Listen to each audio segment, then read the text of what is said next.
Guzmán Peña. Él es médico de la Universidad Nacional, microbiólogo de la Universidad de los Andes y es infectólogo de la Universidad del Rosario.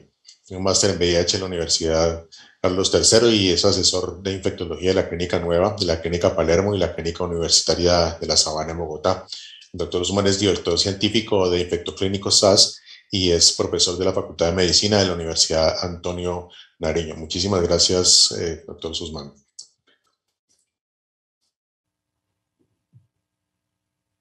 Buenas tardes para todos. Empiezo agradeciéndole al comité organizador por permitirnos participar con este tema de resistencia antirretroviral, que si bien es cierto en el mundo puede haber, entre comillas, existe una disminución para nuestros países latinoamericanos, es una realidad. Y tal como lo ha planteado el organizador de este simposio, la idea es que miremos qué es lo ideal y qué es lo real para nuestro país. Aquí les planteo mis conflictos de interés para esta charla. Y pues debemos empezar hablando un poquito del impacto de la farmacoresistencia, no solamente de estos temas de morbilidad y todo esto. Y pues vale la pena retomar este estudio que aunque fue hecho en Sudáfrica, no significa que para nosotros no sea real. Y lo que dice el autor de este estudio es que las muertes por farmacoresistencia entre el año 2016 y 2020 correspondieron a un 5.7% de las muertes totales de VIH, pero que para este periodo que venía del 2016 al 2030 correspondía a un 16%, es decir, prácticamente triplicando este valor, y que el número de nuevas infecciones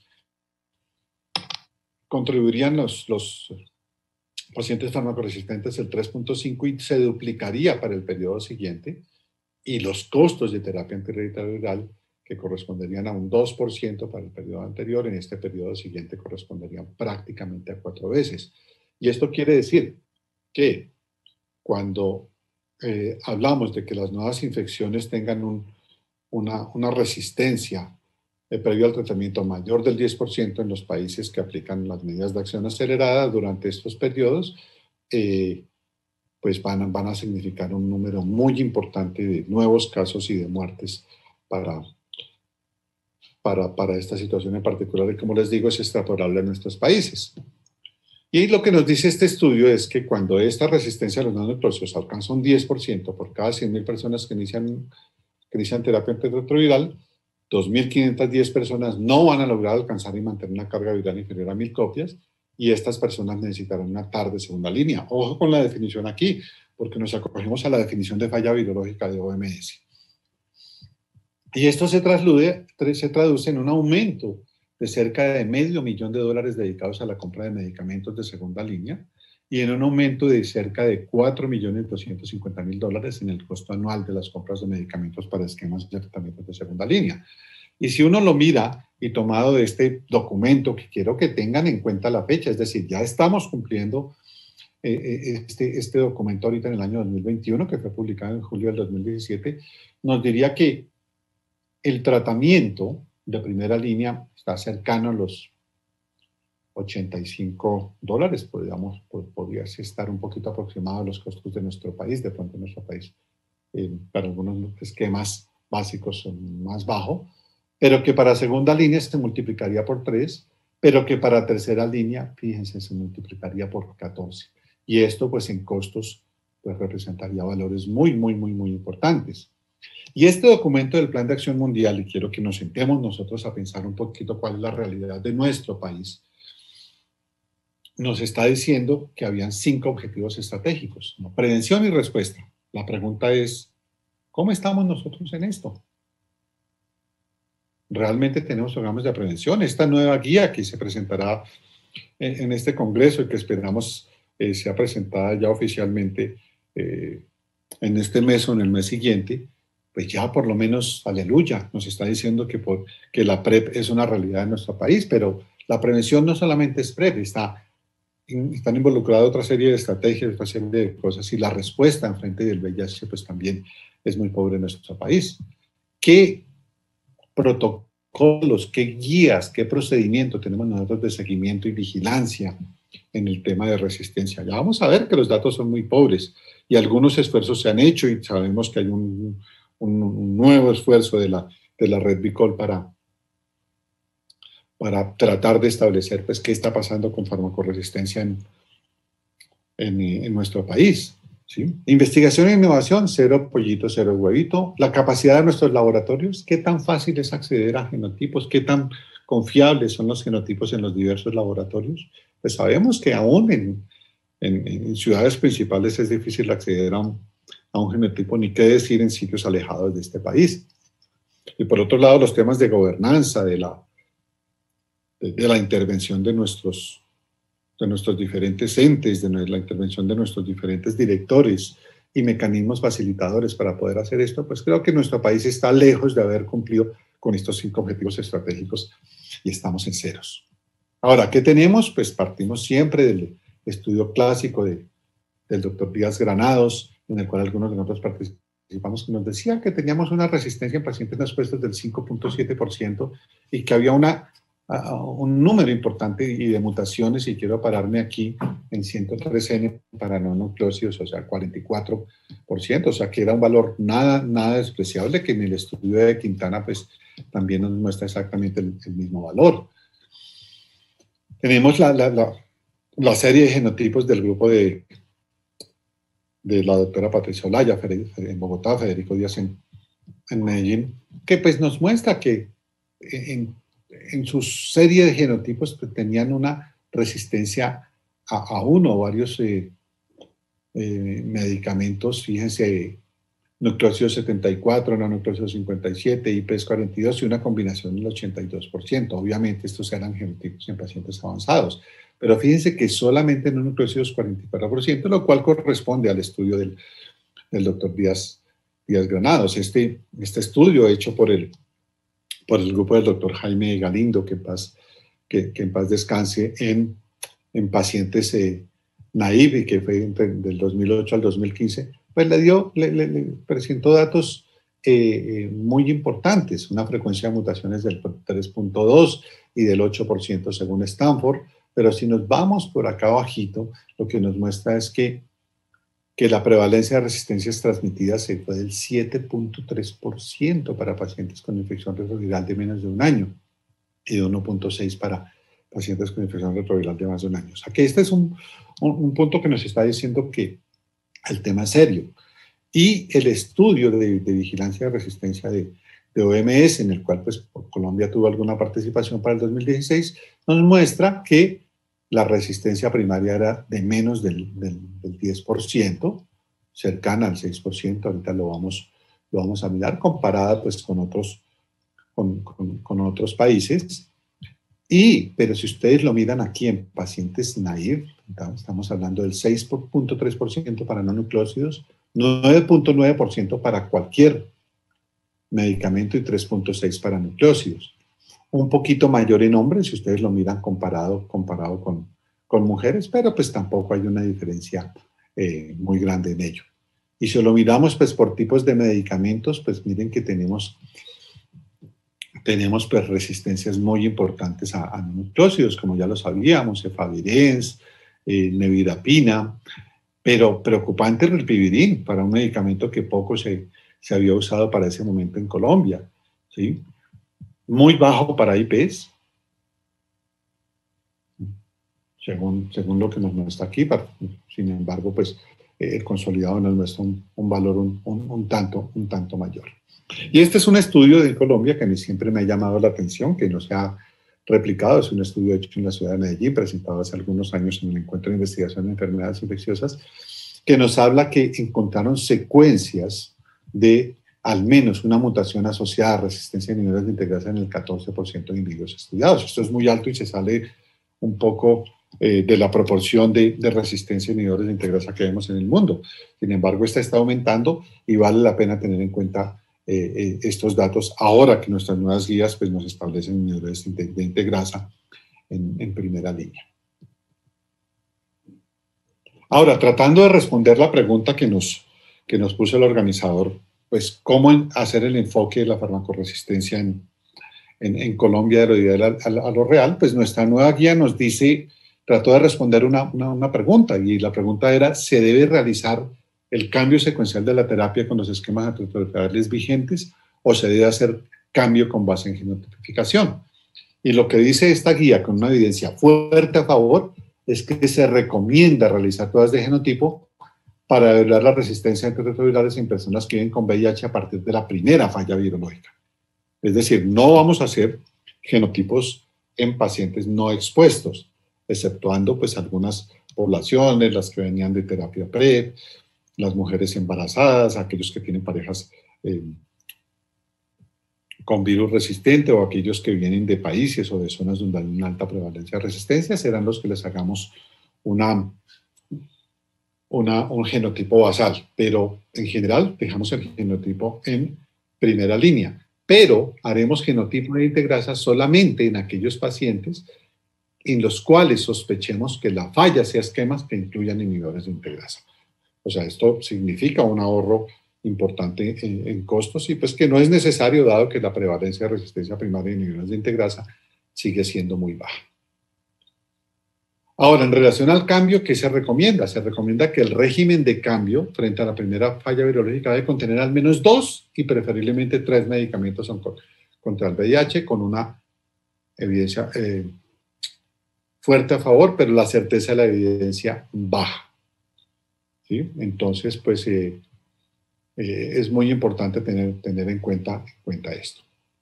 Ahora, ¿qué dicen las guías internacionales? Si nos vamos a la guía de referencia para muchos de nosotros, que es la de DHHS, esta es la publicación de ahora de julio, agosto de este año, y ellos dicen, para primera falla, pues evalúelo dependiendo de dónde venga el paciente.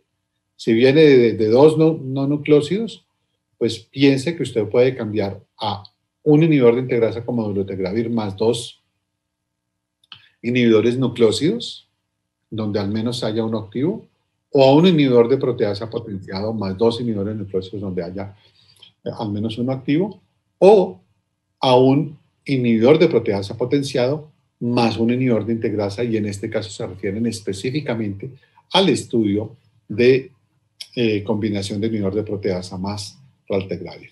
En todos los casos que vamos a ver, la meta debe ser llevar el paciente a niveles indetectables.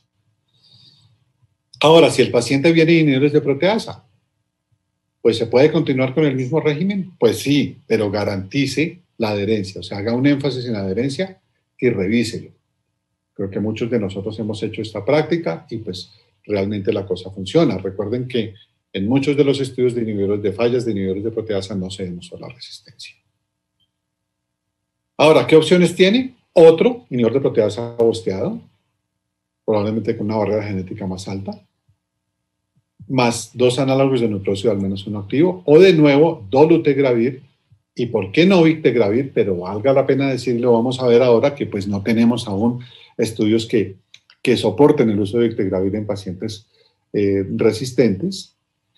Sin embargo, sus características probablemente van a dar, ¿sí? Y ellos insisten en que es preferible utilizar dolutegravir versus otros inhibidores de integrasa, hablando del vitegravir y de raltegravir, aunque de nuevo plantean la posibilidad de combinar un IP potenciado con un inhibidor de integrasa.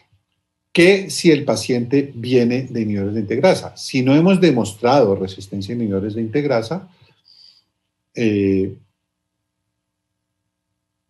puede tener resistencia a 3-TC o a antricitabina con 184 y usualmente sin resistencia a otros nucleócidos. Entonces ellos dicen, puede usar un inhibidor de proteasa potenciado con 2 nucleócidos. Puedo utilizar dolutegravir, ojo, 2 veces al día, no dolutegravir 1 vez al día, ¿sí? Más 2 nucleócidos activos, ¿sí? O puedo utilizar de nuevo perdón que aquí cometí un error. En el caso de inhibidores de no resistencia a inhibidores de integrasa, se puede utilizar dolutegravir 1 vez al día, podría ser victegravir, y de nuevo el inhibidor de proteasa bosteado. Pero en el caso de que el paciente venga del victegravir o raltegravir y haya resistencia y encontremos susceptibilidad a dolutegravir, podemos utilizar dolutegravir 2 veces al día, tengamos susceptibilidad a dolutegravir, podemos utilizar dolutegravir 2 veces al día, más los 2 análogos de nucleósido totalmente activos, o de nuevo se plantea la posibilidad de usar una combinación de inhibidor de proteasa con dolutegravir. ¿Qué pasa en una segunda falla? En una segunda falla hay que recoger los genotipos y fenotipos anteriores y se puede utilizar cualquiera de las opciones planteadas, un inhibidor de proteasa bosteado, dolutegravir o bictegravir con 2 análogos de nucleósido. Pero si la falla es una falla extensa, una falla con gran compromiso de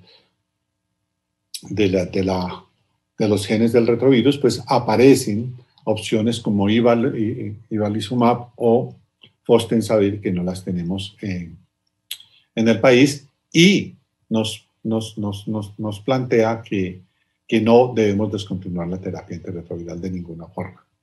Ahora, cuando son pacientes muy experimentados, que no conocemos la resistencia, tratar de recoger la mayor cantidad de registros, y nos dice que podemos utilizar viejos regímenes, que podemos utilizar drogas que no estén totalmente activas, pero ojo con esto, porque siempre hay que estar tratando de monitorear. Tener en cuenta, en multiresistencia ivalizumab o fostensavir no disponibles en el país, y por esta razón es que miramos qué tenemos en el país. ¿Y qué tenemos en el país? Tenemos doravirine, tenemos darunavir, raltegravir, dolutegravir, y ya podemos decir que tenemos bictegravir en el país y ya están incluidos en nuestras guías. ¿Qué es lo interesante de doravirine? Lo interesante de doravirine es mirar esa gran actividad que tiene doravirine en frente de otros mutaciones de resistencia de otros nucleósidos, en frente de 103 o en frente de Y188, miren esa gran actividad que tiene, o en frente de 106, miren esa gran actividad que tiene. O sea que estamos comparándolo aquí con rilpivirine, fíjense que hay diferencias muy importantes. O sea, la gran ventaja de la doravirine es esta gran actividad que tiene sobre las mutaciones de resistencia de otros análogos no nucleósidos. Y lo vemos aquí, lo vemos en este diagrama de IAS Estados Unidos, en donde pues nos muestra cómo doravirine mantiene su actividad en frente de estas otras mutaciones de no nucleósidos. Solamente hay un estudio pequeño en el cual se demostró que doravirine era efectiva ya en la vida real en frente de estas mutaciones. Y entramos con integrasa, y creo que con integrasa es muy importante, y esta gráfica habla por sí sola. Aquí tenemos el bictegravir en azulito, raltegravir en amarillo. Fíjense cómo hay un gran cambio, cómo este fold chain en frente de las mutaciones es muy importante con estos 2 medicamentos, pero cuando lo miramos con dolutegravir y mucho mejor con bictegravir, realmente no se ven afectados por la mayoría de estas mutaciones. Sin embargo, pues hay que empezar a ver que cuando empezamos a sumar mutaciones,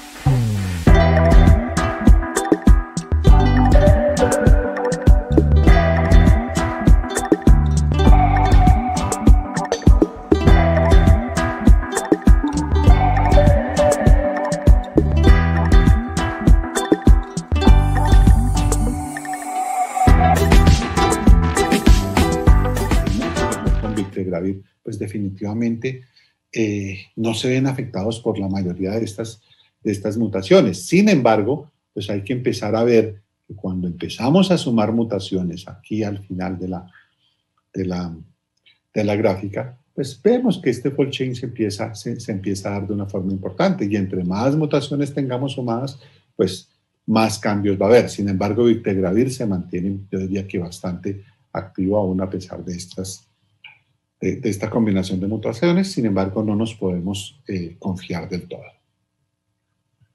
Siempre que hablamos de pacientes experimentados, nos tendremos que devolver a TRIO. TRIO es un estudio que es icónico, que hace parte de la historia de los estudios de antirretrovirales, y tal vez para muchos médicos jóvenes pues haga parte de la historia, pero Trio en su momento, la combinación de raltegravir, etravirine, darunavir, ritonavir, pues salvó pacientes. Y esto pudiese darnos la razón un poquito en lo que nos están proponiendo las guías actuales de HHS en frente de pacientes resistentes.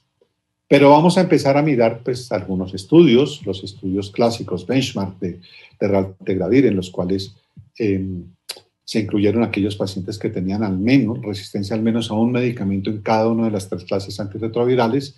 Ven ustedes pues, que es un número importante de pacientes. Un grupo que estaba con placebo, un grupo que estaba con raltegravir, y a ambos se les dio terapia optimizada y empezamos a ver pues, que hay diferencias. Fíjense, en azulito vemos raltegravir con terapia optimizada, en el color ocre, mostaza, vemos los pacientes que tenían solamente terapia optimizada con placebo. Y nos damos cuenta pues, que hay una diferencia bien importante en relación a la respuesta virológica, que esto se ve influenciado por la carga viral. Definitivamente sí puede dar un efecto de inóculo, como ya habíamos visto con inhibidores de proteasa. Pues con menos de 100.000 copias la respuesta es mejor, con más de 100.000 copias la respuesta es un tanto menor. Tenemos el estudio Sailing. El estudio Sailing comparó dolutegravir versus raltegravir. A mí me parece supremamente interesante este estudio en pacientes con resistencia. ¿Y qué nos mostró este estudio? Vemos de nuevo en este color ocre la respuesta global con dolutegravir, un tanto mayor que la de raltegravir. ¿Y qué vemos en relación a las cargas virales? Que con cargas virales bajas, pues esto se aproxima, pero que con cargas virales altas, pues se establece una diferencia bien importante. En términos de falla virológica, pues mucho menor para el grupo de dolutegravir que para el grupo de raltegravir.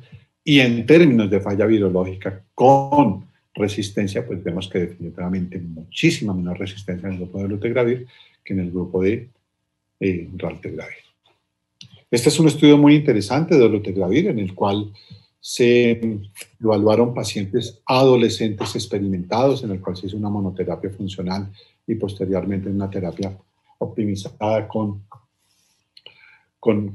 dolutegravir. Y pues, ¿qué vemos? Pues vemos que hay una respuesta importante, que definitivamente dolutegravir en estos pacientes adolescentes, pues da una respuesta importante en términos de falla de control de carga viral, pero que esto es dependiente pues, de la adherencia. Entonces, pues que a mayor nivel de adherencia, pues mejor respuesta. El Downing es un estudio en el que nuestro grupo tuvo oportunidad de participar ya hace algunos años, en el cual se comparó dolutegravir con lopinavir ritonavir en segunda línea de tratamiento en pacientes con falla virológica. ¿Y qué mostró este estudio? Pues que en cargas virales altas pues los resultados podían ser un poco parecidos, pero que en cargas virales menos de 100.000 copias pues había una diferencia significativa entre dolutegravir y lopinavir ritonavir. Dependiente de CD4, a mayor CD4, pues esta diferencia era mayor. Sin embargo, pues se mantiene en cualquier rango de CD4. Pero muy importante, y esto ya lo sabemos por la potencia de los inhibidores de integrasa, la rapidez de la negativización de la carga viral. 29 días versus 111 días en los pacientes con inhibidor de proteasa. Se hizo el estudio Viking, comparando, en el cual se trató de establecer cómo se comportaba dolutegravir en los pacientes con resistencia a raltegravir. ¿Sí? Y hubo 2 cohortes, una cohorte en la cual se dio solamente 50 miligramos una vez al día y una cohorte en la cual se dio 2 veces al día, y este es tal vez el estudio que nos indican las guías de HHS que va a favorecer 2 veces al día en pacientes con resistencia. Entonces miren lo que pasó. La cohorte 1 era una vez al día, la cohorte 2 era 2 veces al día, y fíjense que definitivamente pues hay una diferencia muy significativa en dar el dolutegravir 2 veces al día en pacientes que tengan resistencia a raltegravir. El Viking 3 trató de establecer más o menos lo mismo, 50 miligramos 2 veces al día, luego seguido de 50 miligramos 2 veces al día con una terapia optimizada. Y fíjese de nuevo cómo en la medida en que la carga viral era mayor, pues esta respuesta iba disminuyendo. Y que dependía pues del número de mutaciones. Entonces, a menor número de mutaciones, pues mejor respuesta. A mayor número de mutaciones iba disminuyendo la respuesta, como pues nos lo dijo la gráfica que les mostré al principio de la charla. Vamos a esta.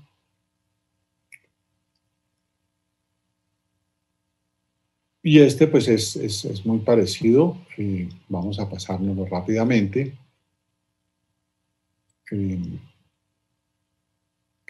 Y quiero detenerme aquí con Victegravir, porque si bien es cierto, pues no, las guías no respaldan aún el uso de Victegravir en el manejo de pacientes resistentes. Bien vale la pena mirar, y no nos lo permite ver la diapositiva, cómo se comporta Victegravir en frente de las diferentes mutaciones ¿sí? Y fíjense cómo aquí nos está hablando de G140 más Q148, ¿sí?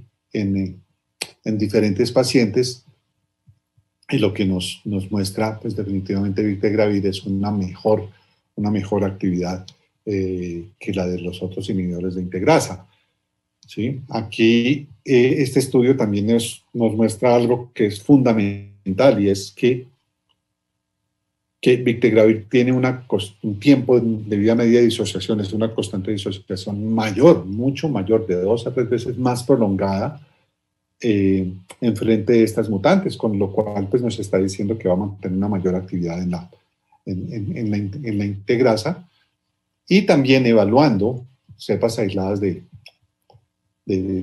pacientes con diferentes fold chain. Nos está mostrando que Victegravir tiene un perfil de resistencia definitivamente mucho mejor con menores cambios en el fold chain que otros inhibidores de integrasa, con lo cual que aquí nos muestra más o menos lo mismo, nos está mostrando más o menos lo mismo dependiendo de las mutaciones. Fíjense que a mayores sumas, pues mayores cambios en el fold chain, pero definitivamente nos está diciendo que Victegravir tiene un mejor perfil de resistencia en comparación con dolutegravir, lo cual nos dice indirectamente que pudiese ser una muy buena terapia de rescate.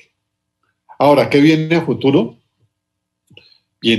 Ya habíamos hablado de Ibalizumab y Fostensavir, que no están disponibles en el país, pero pues vienen nuevos inhibidores de integrasa como Lenacapavir, o una nueva clase terapéutica, entre comillas, que es Islatravir, del cual pues esperemos estar hablando próximamente, no sé si en el próximo Congreso de Infectología o más tempranamente, esperemos tenerlos en nuestro armamentario terapéutico. Y volviéndonos al principio, en este control de la farmacoresistencia, pues yo quisiera que pensásemos cómo está Colombia en el 90-90-90, que es parte de los planes. No hemos cumplido. ¿Cómo estamos en guías? Aleluya, tenemos nueva guía, una guía muy actualizada, que ojalá la podamos, con las dificultades que tiene de implementación, la podamos implementar. Colombia ha hecho esfuerzos en resistencia antibiótica, pero no en resistencia antiviral. No tenemos programas de control de resistencia antiviral, ni para antirretrovirales, ni para otros retrovirales. No tenemos una estrategia del sector salud contra el VIH. No existe en Colombia.